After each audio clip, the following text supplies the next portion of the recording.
இன்றைக்கி சிம்பிளாக ஒரு எக் ஃப்ரைட் நூடுல்ஸ் தான் பண்ண போகிறேன். அதுக்கு ஃபஸ்ட்டு நூடுல்ஸ் இந்த மாதிரி ஒரு 5 நிமிஷம் குக் பண்ணி தனியாக எடுத்துக்கலாம் வடிகட்டி. அதில் கொஞ்சமாக ஆயில் விட்டு வச்சிங்கன்னா ஒட்டாமல் உதிரி உதிரியாக இருக்கும்.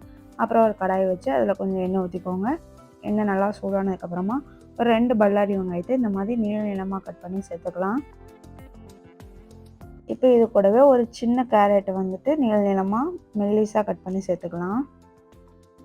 இது கூடவே ஒரு பாதி அளவு கேப்சிகம் எடுத்து கேரட் கட் பண்ண அதே சைஸில் இதையும் கட் பண்ணிட்டு இது கூட சேர்த்து எல்லாத்தையும் நல்லா கலந்து விட்டுடலாம்.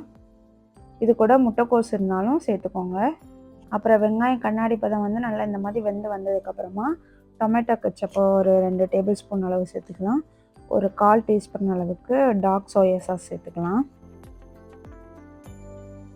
எல்லாத்தையும் போட்டு நல்லா மிக்ஸ் பண்ணி விடுங்க.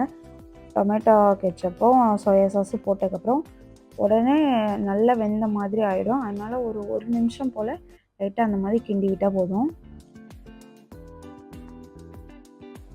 அப்புறம் இதுக்கு தேவையான அளவு உப்பு சேர்த்துக்கலாம்.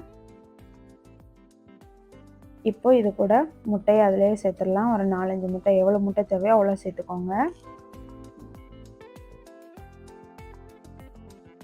சிம்மில் வச்சு முட்டையை வேக வைங்க. அப்போ தான் கீழே வந்துட்டு ஒட்டாமல் நல்லா வரும். இதை எப்படின்னு எல்லாத்தையும் நல்லா கலந்து விட்டு நல்லா வேக வச்சுக்கலாம்.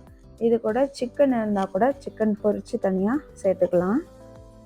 இப்போ பாருங்கள், முட்டை நல்லா வெந்து வந்துடுச்சு. நல்லா கீழே அடி பிடிக்காத அளவுக்கு நல்லா பரட்டி விட்டுட்டு இப்போது நம்ம தனியாக வேக வச்சுருந்த அந்த நூடுல்ஸ் எடுத்து இதில் சேர்த்துடலாம். எல்லா நூடுல்ஸையும் சேர்த்துட்டு நல்லா பரட்டி விட்டுருங்க. நூடுல்ஸில் எல்லா இடத்துலையும் அந்த முட்டை எல்லாமே நல்லா இதாகிற மாதிரி நல்லா கிண்டி விட்டுடலாம். அவ்வளோதாங்க, ஈஸியாக சட்டுன்னு 2 நிமிஷத்தில் நூடுல்ஸ் ரெடி ஆயிடுச்சு. டேஸ்ட்டாக இருக்கும் கண்டிப்பாக.